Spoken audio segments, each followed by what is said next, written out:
Hello, I'm Dr. Hank Byrd, and I'm here to bring to you today a brand new series on spiritual warfare, fighting with the shield of faith. Oh my God.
Some of you who may not know it, I happen to be an author. I've written two books. The first one is called It Is Written, a Spiritual Warfare Workbook. It is comprehensive and also interactive. I highly recommend that those of you who are pastors to use it with your church leaders and even your congregants. It is definitely a experiential learning activity style workbook. And the other book that I've written is called It Is Written, a Prayer Warrior's Weekly Journal. And in this journal, it is also interactive. It involves goal setting. And there's an area for being in the war room and also an area for being in the battlefield. And I have several people using it. A few churches have ordered several copies for their congregation. Today we're going to look at a new series I'm presenting to you. This series has to do with faith, spiritual warfare, fighting with the shield of faith. In my third chapter, I addressed the topic of faith, the shield of faith. It is the third armor mentioned in Ephesians chapter 6. My introduction goes as such.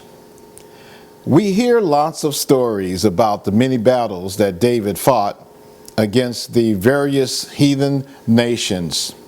The most popular battle was when he faced Goliath single-handedly in the valley of Elah between two hills, with the Israelites on one hill and the Philistines on the other. When I visited 1 Samuel chapter 17, verse 41, I remember that not only did David have to face Goliath, but there was an advancing shield-bearing racing toward David in front of Goliath, who carried a shield to protect Goliath. One would call this person an armor bearer. He was in front of Goliath. Now, we don't hear that, do we? But he was ahead of Goliath to shield him against the attacks that would come against the adversary or Goliath's adversary. However, Goliath's shield bearer must have been at least a wee bit shorter than Goliath, because David nailed Goliath straight in the forehead.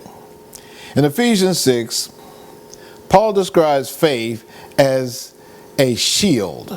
The implication here is the spiritual shield of faith, which David had, can always outperform the man-made shield of an armor bearer.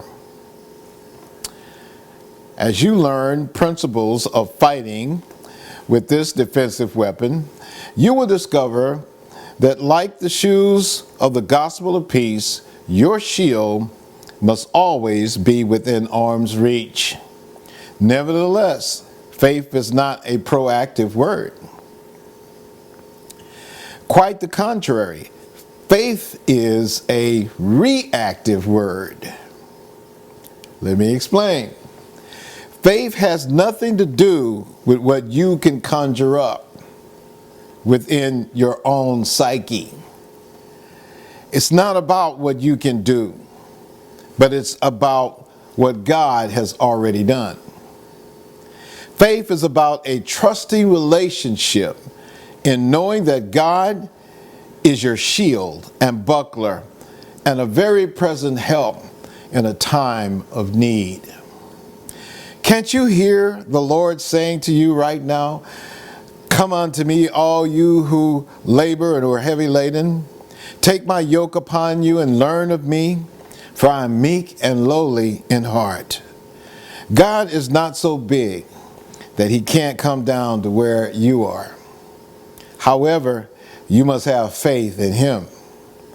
Without faith, it is impossible to please God.